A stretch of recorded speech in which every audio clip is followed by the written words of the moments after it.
¿Cómo están mis amigos, mis hermanos? Aquí estamos transmitiendo un día más, comenzando este 2021, desafiados. La verdad es que íbamos a hacer solo un audio, pero viró live. Así que se transformó esto en una transmisión por la importancia, por el contenido, por la carga que hay. Es importante que tú puedas estar atento a lo que vamos a transmitir en este día. Estamos revisando tres vocablos: grafé, logos y rema.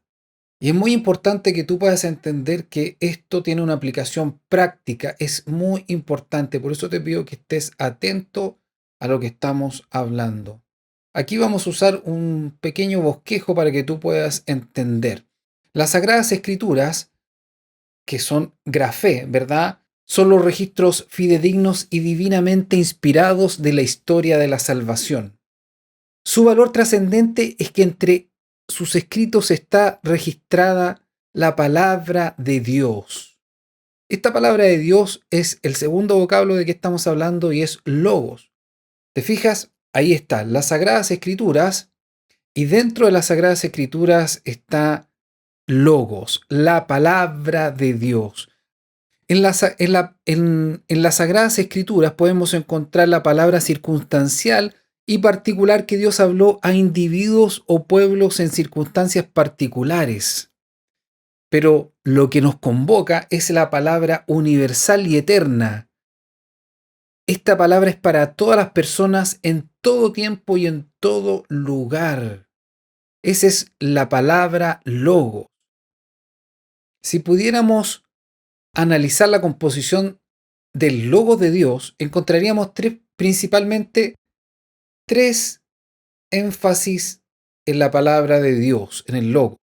Una es la proclama, lo que se conoce en el griego como querigma. Es la buena noticia, es toda la verdad de Jesús. Ahí está la proclama, ¿verdad? La predicación del mensaje del Evangelio del Reino de Dios. Y también tenemos la doctrina o didaqué en el griego. La doctrina apela siempre a la obediencia, es incuestionable porque viene del trono de Dios y es un mandamiento, ¿cierto? Donde Dios nos pide hacer algo y nosotros como sus discípulos, como sus hijos debemos hacerlo. Ahí está la doctrina, los mandamientos, las enseñanzas de Jesús. Son fundamentales las enseñanzas de Dios. Y también encontramos las promesas. Siempre es importante que recordemos el propósito eterno de Dios. No podemos olvidar que fuimos llamados con un propósito. Dios nos dio un destino previo. Antes de la fundación del mundo nos creó para ser como Él. Romanos 8, 28, 29 lo recordamos. También nos predestinó para que fuésemos hechos conforme a la imagen de su Hijo. ¿Para qué? Para que Él sea el primogénito entre muchos hermanos. Imagen. Dios nos creó para que tuviéramos el carácter de su Hijo, ¿verdad? Para que Él sea el primogénito, el primero entre muchos hermanos. O sea, Dios quiere una familia de muchos hijos como Jesús. Eso es muy importante que lo entiendas. Entonces podemos decir que las Sagradas Escrituras contienen el Logos de Dios. Esta palabra de Dios apunta y nos ayuda al propósito eterno de Dios. Nos revela, nos comunica el propósito eterno de Dios. Y es útil, es muy útil la palabra de Dios para que este propósito se cumpla. Segunda de Timoteo 3, 16, 17 lo dice.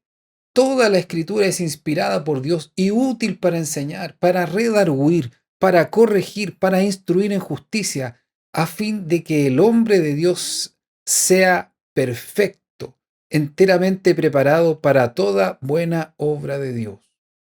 Perfecto está apuntando al carácter de Jesucristo. Es muy importante que entiendas que toda la escritura, lo que conocemos como Antiguo Testamento y Nuevo Testamento, son útiles. Este grafé, estas escrituras son inspiradas por Dios, ¿verdad? Y son útiles para enseñar, para redarguir, para corregir, para instruir en justicia. para que seamos perfectos, enteramente preparados para toda buena obra. Vamos a recordar este texto porque es muy importante. En el principio era el verbo, ahí la traducción es logos, es decir, muchas versiones también dicen el principio era la palabra, porque es lo mismo. En el principio era el verbo, el logos, la palabra. El verbo era con Dios y el verbo era Dios. ¿Qué les parece? Este era en el principio con Dios, todas las cosas por Él fueron hechas. Este logos es el que crea esta palabra poderosa. Salió de la boca de Dios, Dios dijo, hágase la luz, y la luz ahí estaba, apareció. Y así Dios fue con su boca, con su logos, ¿verdad? Fue creando todo lo que hoy conocemos. Y sin Él, nada de lo que ha sido hecho fue hecho. ¿Qué les parece? En Él, en el logos, en el verbo, en la palabra, en Él estaba la vida, y la vida era la luz de los hombres. ¿Entiendes? Que quien no tiene al Hijo no tiene la vida, quien no tiene este logos morando en Él no tiene la vida, y quien tiene este logos morando en Él, ¿verdad? Tiene una vida con luz, porque este logos es la luz de los hombres, ¿verdad? Muy importante esta palabra. El verbo no solo es una expresión de Dios, el verbo y Dios, ¿cierto? La palabra y Dios, el logos y Dios son exactamente lo mismo. Por eso las características, y aquí solo menciono algunas, de Dios son atribuibles a la palabra. Dios y la palabra son uno. Por lo tanto, Dios es eterno, inmutable y absoluto. La palabra también es eterna, inmutable y absoluta. No tiene sombra de variación, no cambia, es para siempre, es universal. Ya dijimos que no cambia, ¿cierto? Es inmutable, es absoluta porque viene del trono de Dios. Es el Dios creador que nos da esta palabra. Y por supuesto, esta palabra tiene muchas características que para nosotros son muy importantes. Esto es muy importante para ti. Quiero repetírtelo, es muy importante que revises esto, te va a guardar mucho, te lo quiero explicar. ¿Por qué es tan importante? Porque hoy día estamos llenos de información.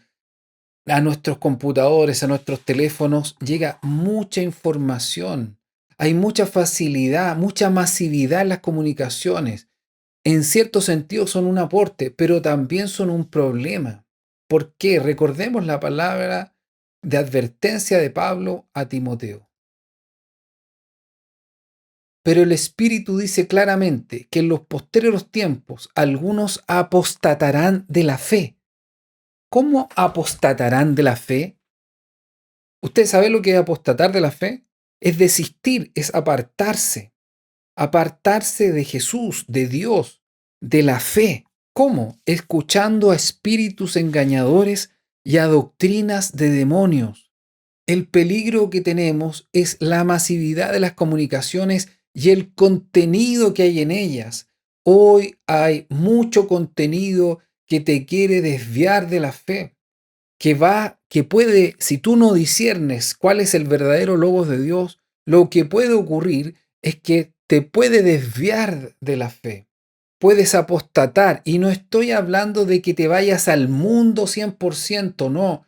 Te estoy hablando de que tú empieces a abandonar la obediencia a Jesús. Recuerda que los regalos, uno de los regalos más importantes, o el regalo más importante que Dios nos ha dado, es la revelación de Jesucristo como Señor. Cuando nosotros vemos a Jesús como Señor, ¿verdad? Es porque el Espíritu Santo nos ha revelado esto. Y nos ha revelado esto para que nos volvamos hijos de Dios, nos arrepintamos, ¿verdad? Y vayamos a ser discípulos de Jesús y seamos parte de la familia. Que el reino de Dios venga sobre nosotros, el señorío de Cristo es fundamental en esta buena noticia, en esta fe, en esta salvación. Pero en los últimos tiempos Pablo advierte que vendrán hombres que engañarán a la gente con doctrina de demonios. De eso estamos hablando, hermano. De eso trascendental estamos hablando. Es muy importante que tú entiendas que en YouTube y en las redes sociales hay mucha información y que es un engaño. Hay una mezcla de doctrinas que son falsas y tú tienes que estar apercibido, tienes que estar atento. Para eso debes conocer el logos de Dios, la palabra universal, las escrituras, grafé, debes conocerla y dentro de ese grafé debes conocer la palabra de Dios, el logos, la palabra de Dios universal. Dios nos quiere completamente para Él, pero nos podemos apartar de Cristo, apostatar de la fe. Negar la fe es no obedecer la doctrina, no es dejar de decir te amo Jesús, ¿verdad? Porque hay mucha gente que declara amar a Jesús pero no le obedece. ¿Por qué me llamáis Señor, Señor y no hacéis lo que yo os mando? Apostatar de la fe es tener lealtades divididas, amores compartidos. No estoy hablando, no estoy hablando de una perfección, no estoy hablando de eso. Estoy hablando de tu corazón, de tu corazón. Tú sabes que eres un pecador, pero tú quieres obedecer a Cristo y su doctrina. Tú te entregaste 100% a Él. Recuerda que esa es la petición de Cristo para seguirlo. Jesús mismo nos pide una entrega total para ser sus discípulos, ¿verdad? Apostatar de la fe es poder apartarse de ese corazón, no de la perfección. No estoy hablando de perfección, te lo quiero repetir para que no te confundas. Estoy hablando de tu entrega de corazón, de tu actitud. Yo soy de Jesús, me falta mucho por aprender, me cuestan algunas cosas, pero mi vida es de Él. Entonces viene la palabra a mí y yo quiero obedecerte, Señor, y lo hago, busco al Espíritu Santo para obedecerte. Una lealtad dividida es el principio de la apostasía. Jesús lo dice, ¿verdad? Que yo debo entregarme completamente a Él. Aquí, en este punto, quiero detenerme y quiero que escuches con cuidado lo que te voy a decir. Aquí es donde nos pueden acusar de fanáticos o, como conversábamos con mi amado David el otro día, de literalistas. Literalista significa que somos muy apegados a la escritura y tomamos literalmente las palabras de Jesús. Así mismo debe ser. No estoy hablando de la letra, no, porque nosotros servimos por medio del Espíritu. Estoy hablando que desde el Espíritu, ¿verdad? Las palabras de Jesús para nosotros son vida. Y si Jesús nos da una instrucción, nosotros queremos obedecerla. Eso significa señorío de Cristo. No estoy hablando, y aquí hay confusiones, aquí donde hay muchos problemas, porque la gente se asusta porque hay hombres que ponen doctrinas humanas y ahí ellos se asustan y retroceden y empiezan a criticar y a tacharnos de fanáticos. Yo en ese aspecto estoy de acuerdo. Yo pienso así. Las doctrinas humanas no corren en el reino de Dios. Las invenciones de los hombres no son para obedecerlas. Jesús criticó esa estrategia. Dijo, ustedes invalidan la palabra de mi Padre por obedecer doctrinas de hombres. Yo en ese aspecto estoy de acuerdo con estas personas que temen, que no quieren involucrarse tanto con las personas porque las personas empiezan a ponerles reglas, las empiezan a controlar. No, ese no es el camino del Evangelio del Reino. Pero sí somos literalistas en el sentido de que lo que Jesús dice en la doctrina, yo lo obedezco. Ahí yo soy literalista. Literalista para entender la verdad de Dios por medio del Espíritu Santo. Yo más bien podría decir que yo soy obediente y quiero ser obediente 100% a Jesús. Si Jesús me dice que yo debo ser 100% de Él, entonces yo me entrego 100% a Él. Si Él dice que yo tengo que obedecer, entonces yo soy discípulo de Él, debo obedecer, ¿verdad? Entonces, ¿cómo podemos responderles? ¿Cómo respondemos a aquellos que nos tratan de fanáticos cuando entramos a este punto? Antes de responder eso, yo quiero decirte claramente que Jesús lo pide todo. El Evangelio del Reino no es un evangelio aguado, donde tú puedas tener amores. Amor, amo a Cristo, amo al mundo, amo al dinero, amo mi trabajo, amo a mis hijos, amo a mis nietos, así como a Jesús los amo a todos. Entonces, no, Cristo quiere y merece y Dios pide que tenga la preeminencia en todo. Desde ese orden, desde ese gobierno de Dios, todo lo demás se ordena. Cuando yo amo 100% a Cristo, entonces yo puedo amar a los demás, porque desde ese amor, desde esa vida, yo puedo amar. Entonces, tienes que tener cuidado y una de las ideas de este taller es que tú puedas revisar cuántas doctrinas equivocadas tienes en tu corazón. Apostatar de la fe es para alguien que vino y se entregó, ¿cierto? Obedeció al arrepentimiento y se entregó a Jesús y después doctrinas de demonios lo hicieron apartarse de ese corazón, de esa entrega total. Le dijeron, no, no es para tanto, ellos son fanáticos, no están así. Bueno, ahí vamos a ver algunos ejemplos de lo que te estoy diciendo para que tú puedas entender un poco más lo que estamos hablando. ¿Cómo le respondemos a aquellos que nos tratan de fanáticos? Con la palabra, como Jesús lo hizo con Satanás en el desierto. ¿Qué dice Jesús respecto a lo que me pide mi 100%? Total, yo debo ser de él. Primero, yo era de Satanás, ¿verdad? Era esclavo del pecado. Satanás, yo le pertenecía a Satanás, pero yo muerto a eso y he venido a vivir para Cristo. Me he entregado a Él, ¿cierto? Y Jesús dice en Mateo 6:24, ninguno puede servir a dos señores, porque aborrecerá al uno y amará al otro, o estimará al uno y menospreciará al otro. No podéis servir a Dios y a otra cosa. En este caso, Él ejemplifica con las riquezas. Yo no puedo servir a las riquezas y a Dios, porque voy a menospreciar a alguno de los dos. Ahí está Jesús, está pidiendo un 100%. Después Santiago también lo dice. Santiago 4:4. Oh almas adúlteras. ¿Cuándo tu alma es adúltera? Cuando yo tengo mi lealtad dividida, soy un adúltero. Cuando yo me caso es para tener 100%, soy para mi esposa, y ella es para mí 100%. Eso es lo que Dios estableció. El adulterio, ¿cierto? Es que mi amor o mi fidelidad se vaya con otra mujer. Eso es muy triste para los que hemos vivido esta situación y nos hemos tenido que arrepentir, ¿verdad? Pero Santiago dice, oh almas adúlteras, ¿no sabéis que la amistad del mundo es enemistad contra Dios? Cualquiera pues que quiera ser amigo del mundo se constituye enemigo de Dios. ¿Qué te parece? Dios lo pide todo. No pide una parte de ti. Ojo, revisa tu fe. Revisa tu corazón, puedes estar engañado. Muchos en aquel día le dirán, Señor, Señor, ¿no echamos fuera demonios en tu nombre? ¿Y qué les dice Jesús? Apártense de mí, no los conozco. ¿A quiénes conoce Jesús?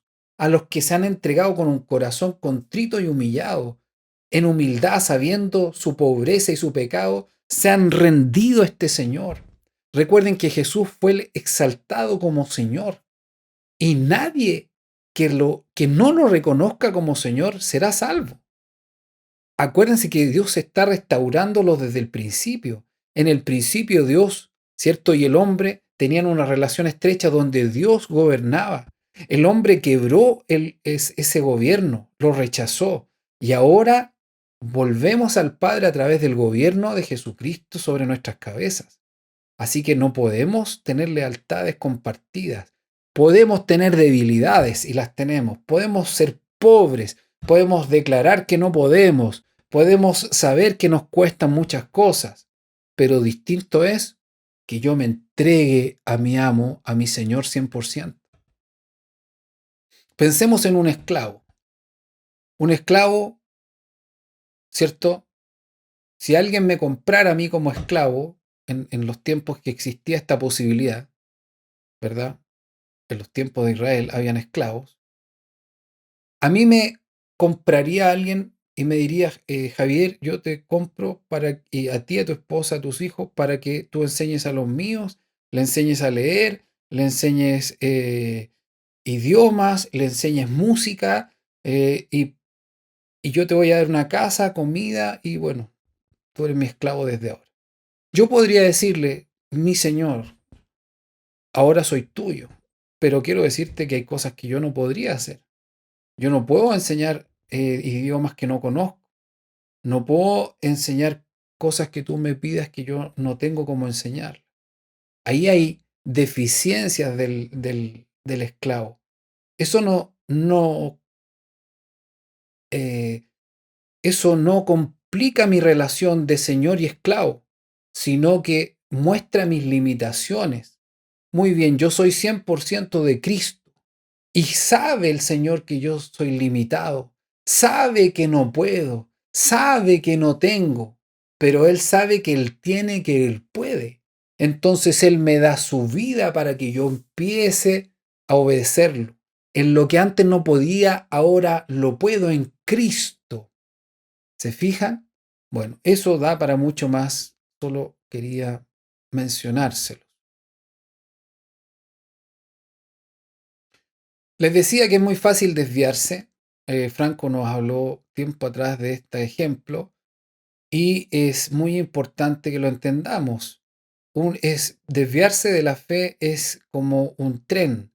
Una pequeña desviación, como aparece en la imagen, puede hacer un gran cambio. El tren no dobla como un vehículo. Para cambiar de dirección basta una pequeña desviación en las líneas férreas y puede cambiar de dirección totalmente, de norte a sur, completamente.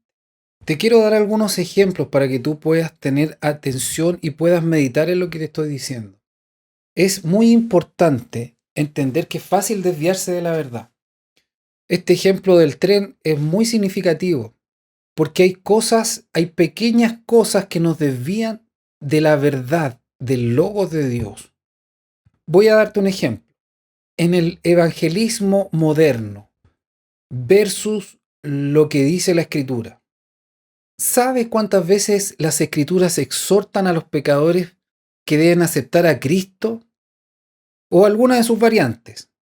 Pídele a Cristo que entre a tu vida. Acepta a Jesús como Salvador. Pídele a Cristo que entre a tu corazón. ¿Sabes cuántas veces la Escritura nos enseña a hacer esto? Ninguna. Déjame citarte a John MacArthur. La invitación del Evangelio no es un ruego a los pecadores para que permitan al Salvador entrar en sus vidas. Es tanto un llamamiento como un mandato para que se arrepientan y le sigan. No requiere solo una aceptación pasiva de Cristo, sino también una sumisión activa a Él. ¿Qué te parece? ¿Cuántas veces has escuchado, acepta a Jesús como Señor? Eso no es lo que enseña la Escritura. La Escritura hace un llamado al pecador y le da una orden que se arrepientan. Y que Jesús dice así, y síganme, déjenlo todo y vengan en pos de mí los que quieran ser discípulos de mí. Entonces estas desviaciones hacen mucho daño, porque cuando a ti te enseñan a evangelizar de esa manera, tú estás llevando a la persona a un error. La persona no va a ser salva, no va a tener una nueva vida, no va a recibir el Espíritu Santo si la persona no es revelada de Jesús como Señor. Para eso debe ser revelada de sus pecados, el Espíritu Santo le revela que Jesús es el Señor y ella voluntariamente acepta seguirlo abandonándolo todo. Eso es lo que enseña la Escritura. Entonces hay mucha influencia nociva en las enseñanzas y ahora se han acentuado, ¿cierto?, con la llegada de YouTube y las redes sociales. Otro ejemplo más. Muchos enseñan desde ese tiempo, no solamente ahora, pero ahora se ha enfatizado porque, como repito, las redes sociales nos están llenando de información. Muchos están enseñando y enseñan que la ley de Dios ya no está vigente, que la ley de Dios ya pasó de moda, que el Antiguo Testamento no sirve, que ahora estamos en la dispensación de la gracia, solo gracia. ¿Eso es lo que enseña la Escritura? ¿Qué dice Jesús en el Nuevo Testamento? Mateo 5. No penséis que he venido a abrogar la ley, eso significa anular la ley, o los profetas. No, no he venido para abrogar, sino para cumplir. Porque de cierto os digo que hasta que pasen el cielo y la tierra, ni una jota ni una tilde pasarán de la ley, hasta que todo se haya cumplido. ¿Se fijan? Como Jesús está diciendo claramente que hasta el fin de los tiempos la ley no va a pasar, que la venida de Él en esta nueva dispensación no elimina la ley, todo lo contrario, Él viene a cumplir la ley, y si Él viene a cumplir la ley, nosotros también somos llamados por el Espíritu a cumplir la ley, porque Cristo viene a morar ahora en nosotros, y Él es el cumplimiento de la ley. Jesús dijo, cualquiera pues que me oye estas palabras, logos, y las hace, le compararé a un hombre prudente que edificó su casa sobre la roca. Ahí él está enseñando en Mateo 5, 6 y 7, esto que te acabo de decir, que la ley no pasará, que él viene a cumplirla, y él profundiza aún más a un nivel mayor que la ley, ¿cierto? Oísteis que fue dicho, no matarás, mas yo os digo, es un nivel superior a la ley. Permíteme explicarte esto en un par de minutos. ¿A qué me refiero? Que está lo natural, lo que creó Dios, está la ley, ¿cierto? Y está el espíritu. Nosotros no podemos ir en contra de lo natural. Tenemos que obedecer la ley, pero más que la ley, ¿cierto? El nivel del espíritu, a nivel espiritual. A este nivel, oísteis que fue dicho, mas yo os digo, no solamente no debemos matar, que es la ley, ¿cierto? Déjame usar ese ejemplo. La muerte. Es antinatural porque Dios lo creó así, que yo mate a un hombre. Es absolutamente antinatural. Eso es lo mínimo. Por eso el hombre va a ser juzgado, porque quienes han matado, ¿verdad? Están contra la naturaleza. Ahora, la ley Dios la promulgó ratificando lo que estaba en su corazón. No matarás. Entonces, Jesús dice, esa ley es válida, no ha dejado de existir y no dejará de existir. Pero no solamente eso les pido yo que no maten, sino que los invito a mis discípulos a un nivel superior. Oísteis que fue dicho no matarás, mas yo os digo que cualquiera de vosotros que se enoje contra su hermano, y ahí sigue explicando y enseñando. Entonces, los discípulos de Jesús somos llamados a cumplir más allá de la ley. Si nuestra justicia no es mayor que la de los escribas y fariseos, no entraremos en el reino de los cielos. No te olvides, esas son palabras que no son interpretables de Jesús, son palabras literales, son palabras que son tan claras por el Espíritu que no merecen una interpretación. Tu justicia debe ser mayor que la de los escribas y fariseos. ¿Por qué? Porque Jesús no está apelando a tu fuerza, está apelando a su espíritu, a su fuerza en mí, a su fuerza en ti. Muy bien. Déjenme citar a Martin Lloyd Jones. Dice, el cristianismo no anula la ley como regla de vida. Lo que hace es añadirle gracia, capacitándolo a ejecutar la ley. Por ejemplo, honra a tu padre y a tu madre. La ley dio ese mandamiento. El cristianismo lo ratifica, hace lo mismo. Pero además nos da este motivo superior para obedecerlo. Y lo hacemos como para el Señor. No solamente me da un motivo maravilloso superior, porque todo lo que hago, lo hago como para el Señor, maravilloso. Pero además me da el poder para hacerlo. Me da el poder para cumplir el mandamiento. Y me da el poder para ir más allá de la honra, ¿verdad? Para hacerlo como para el Señor, para que la justicia de la ley se cumpliese en nosotros, que no andamos conforme a la carne, sino conforme al Espíritu. Romanos 8:4. El último ejemplo que quiero darte es respecto de hacer discípulos. Aunque parece muy sencillo, hay enseñanzas que son contradictorias. Yo entiendo que sea así, porque hay experiencias, porque hay experiencias que son muy negativas. Hay personas que han sufrido los embates de un discipulado carnal, manipulador, discipuladores que se adueñaban de sus vidas, que querían mandarlos a hacer lo que ellos pensaban que era mejor, muchas veces con buenas intenciones, muchas veces equivocadamente. Pero esta experiencia no anula la verdad de Dios ni el mandamiento. Jesús dijo, toda potestad, toda autoridad me es dada en el cielo y en la tierra. Por tanto, les mando, les digo, les ordeno con esta autoridad, id y haced discípulos a todas las naciones. Ese es un mandato, eso es una orden. Pero hay muchas personas que cuestionan esto por la experiencia traumática que han tenido. ¿Cómo debemos hacer estos discípulos? ¿Cómo se hacen los discípulos? No de cualquier manera, no se hacen de cualquier manera. Por eso hay que tener cuidado. Cuando nos apartamos de las enseñanzas de la Escritura, caemos en prácticas erróneas, equivocadas. No podemos ir más allá de lo que la Escritura nos dice.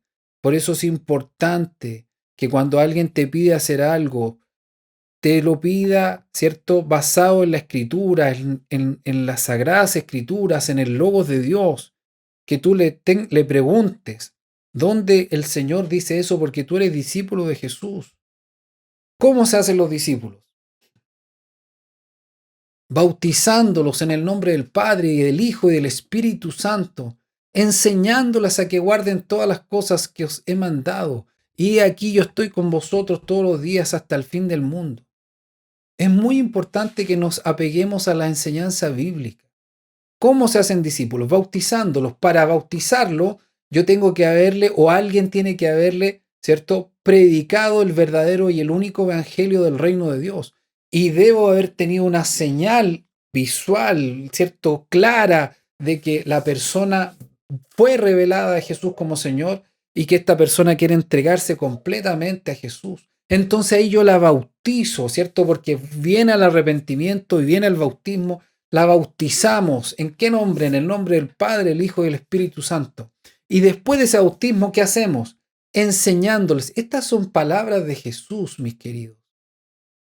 Vamos, ciñámonos al mandamiento. No vayamos más allá, pero tampoco seamos omisos, porque Jesús dice que debemos enseñarles a guardar todas las cosas que os he mandado. La única forma de hacer discípulos, después de bautizarlos, en el nombre del Padre, del Hijo y del Espíritu Santo, es enseñándoles a que guarden todas las cosas que Jesús mandó. Debemos enseñarles a los hermanos a guardar los mandamientos que Jesús nos dio. Eso es lo que tenemos que hacer. No tenemos que enseñarles economía, no tenemos que enseñarles los mandamientos, y con esos mandamientos, ¿cierto? Jesús mismo le va enseñando a la gente cómo comportarse, cómo administrar sus dineros, cómo relacionarse con su esposo, qué hacer frente a situaciones. La escritura, la doctrina, la enseñanza de Jesús es suficiente. No necesitamos controlar a las personas. No necesitamos decirle qué comprar y qué no comprar. Debemos enseñarle la doctrina del uso del dinero como Jesús lo enseñó y los apóstoles. Es distinto. No podemos prohibir, hermanos, escúcheme bien. No puede nadie prohibirte algo que la Escritura no prohíbe directamente. Recuerda que hay una relación entre el discípulo y Dios. Está el Espíritu Santo y está la palabra. Son elementos que nos rigen, que nos llevan, que nos enseñan a caminar. No necesitas controlar. Los discípulos son libres. Hermanos, los discípulos son libres. Un discípulo en la libertad muestra su condición, muestra su corazón. No podemos dejar de hacer discípulos, por muy mala que haya sido tu experiencia. No estoy diciendo que Jesús no es suficiente. No estoy minimizando el poder del Espíritu Santo. El Señor es suficiente, el Señor es poderoso, el Señor hace la obra, el Señor nos transforma, ¿cierto? Contemplándolo a Él, por la revelación de la palabra, la escritura, nos va transformando, pero también hay una participación colaborativa del hombre, que no es menos importante, no podemos compararla a la obra de Dios, pero el mandamiento es para ti y para mí. El mandamiento fue dado al hombre. Entonces yo no puedo omitir mi parte colaborativa, ¿cierto? Por escondiéndome detrás del poder de Dios. Muchos, y quiero decirlo con mucho respeto, muchas personas que insisten en que Jesús es suficiente y minimizan a cero la participación de los hombres, o a casi cero, están escondidos detrás de un espíritu de soberbia. No quieren someterse a nadie. Son personas que les gusta, ojalá, ser independientes. No quieren tener patrones, no quieren tener horarios. Menos van a querer tener un discipulador. Sobre todo en este contexto donde los discipuladores aparecen casi como enseñoreándose de las personas. Por supuesto, nadie quiere eso. Pero tenemos que entender que la obra principal es de Dios y del Espíritu Santo, pero que el mandato fue dado a los hombres. Nosotros somos responsables, tenemos una responsabilidad delante de Dios de ser discípulos de Jesús y de hacer discípulos. Fuimos llamados a ser discípulos de Jesús. Y tú que me estás escuchando tienes una responsabilidad delante de Dios. Tú no puedes decir mañana, es que los pastores no me venían a ver, es que nadie me puso un discipulador conmigo, es que nadie me quiere en la iglesia, entonces yo estoy solo. No es así. Tú tienes que buscar, tienes que acercarte a personas. Tu llamado, Dios te llamó, te convocó para ser discípulo de Jesús, entonces tu responsabilidad es ir, ¿cierto? Acercarte, preguntar, pedir que te enseñen, porque aquí dice, enseñándoles a guardar. Y es cierto que el Espíritu Santo nos enseña. Leemos la Escritura y nos enseña, pero también es cierto que necesitamos la colaboración de hombres y mujeres. Este es un cuerpo, la iglesia es el cuerpo de Cristo. Y muchos, y somos muy enseñados por el Espíritu Santo a través de los hermanos, en los relacionamientos con ellos. Jesús nos mostró el modelo. Él nos dijo cómo debía ser. No solamente nos dio el mandamiento. Y la iglesia neotestamentaria también nos muestra cómo se hacen discípulos. Hechos 2:42.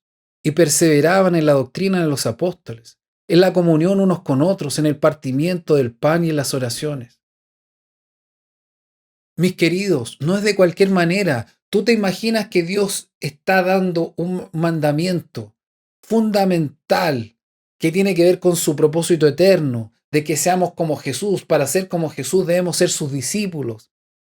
Y nos encarga a nosotros colaborar con esta tarea. Los que tenemos el Espíritu Santo debemos colaborar.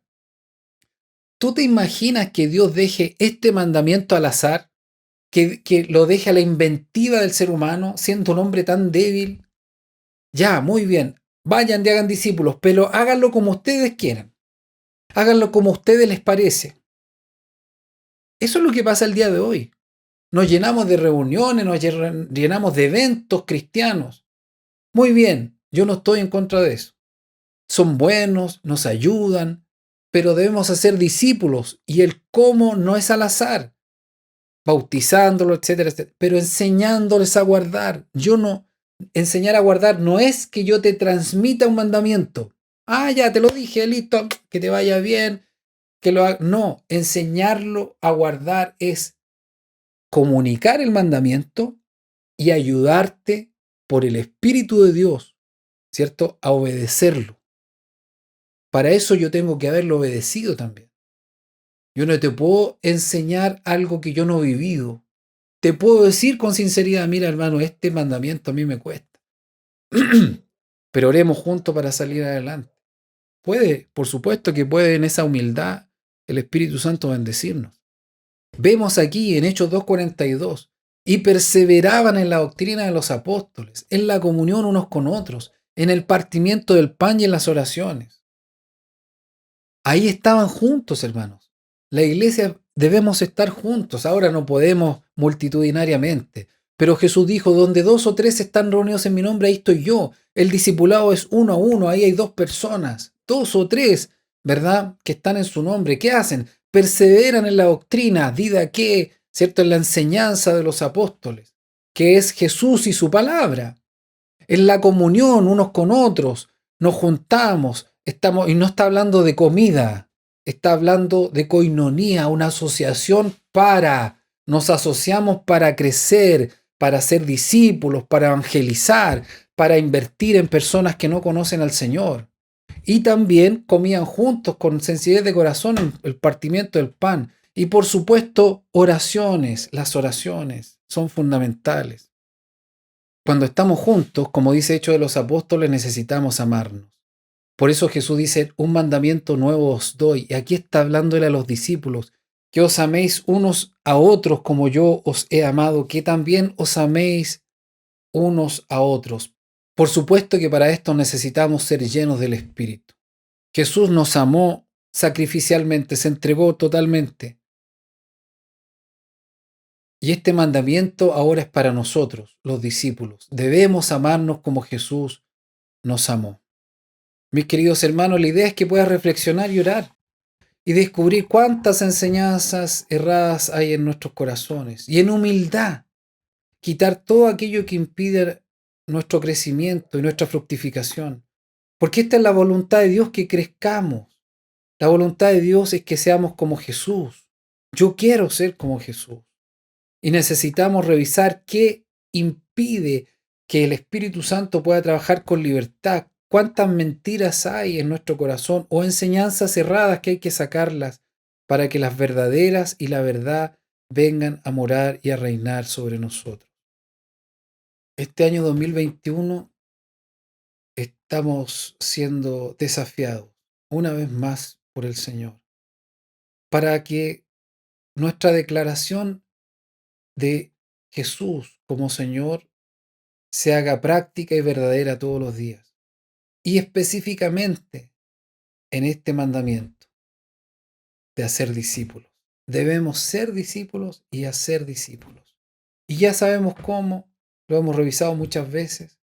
Lo importante es que este año oremos y le pidamos al Espíritu Santo que nos ayude. Como nos decía Franco, que estemos llenos de la presencia de Dios. Ahí hay plenitud. Vamos adelante en el nombre de Jesús. Te animo, seas fortalecido, oremos unos por los otros. No te olvides de orar por Franco, por nosotros, como pastores de esta comunidad, para poder guiarlos siempre a la verdad. Quiero animarte en el nombre de Jesús a que tomes este desafío y avancemos juntos hacia la estatura del varón perfecto. En el nombre de Jesús, un beso en tu corazón. Hasta la próxima.